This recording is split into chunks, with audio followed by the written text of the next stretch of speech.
Hello प्यारे बच्चों, आज हम समीर और रवि की मजेदार कहानी सुनेंगे। तो चलिए शुरू करते हैं। उदास समीर और रवि का वादा।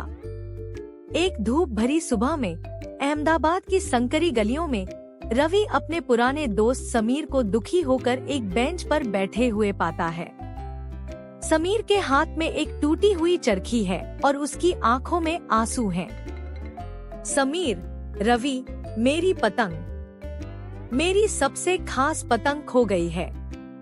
मैंने उसे कल रात छत पर छोड़ा था और आज सुबह वह वहाँ नहीं थी।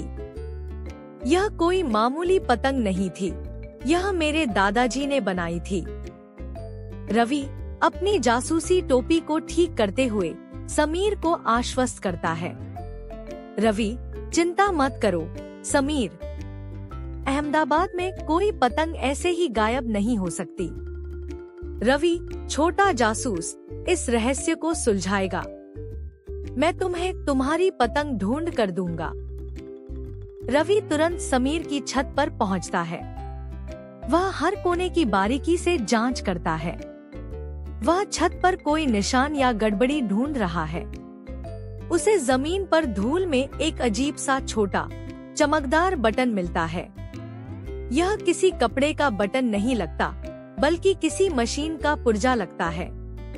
रवि उसे ध्यान से देखता है और अपनी छोटी नोटबुक में लिख लेता है।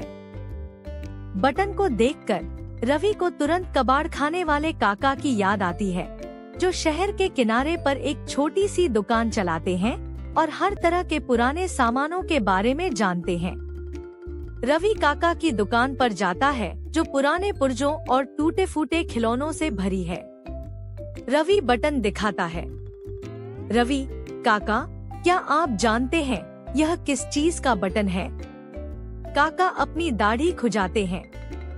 काका, ओह, यह तो एक पुराने खिलौना ड्रोन का बटन है। वे आजकल बहुत लोकप्रिय हैं, खासकर बच्चों के बीच।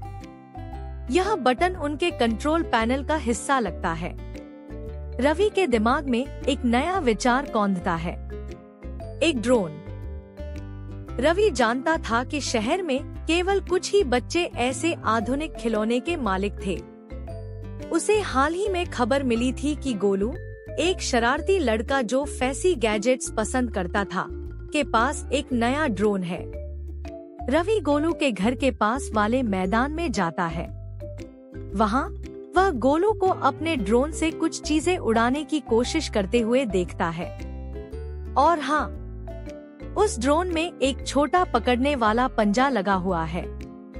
रवि छिपकर देखता है और अचानक गोलू का ड्रोन एक छोटी सी चीज को उठाता है और उसे पास की झाड़ियों में गिरा देता है। रवि ध्यान से देखता है कि वह क्या गिरा रहा है।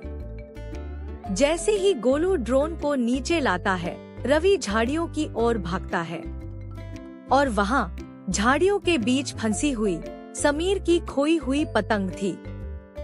पंजे ने उसे पकड़कर उड़ने की कोशिश की होगी, लेकिन शायद ज्यादा वजन के कारण वह उसे छोड़ दिया। पतंग थोड़ी फटी हुई थी, लेकिन पहचानने योग्य थी। रवि ने पतंग उठाई और गोलू के पास गया।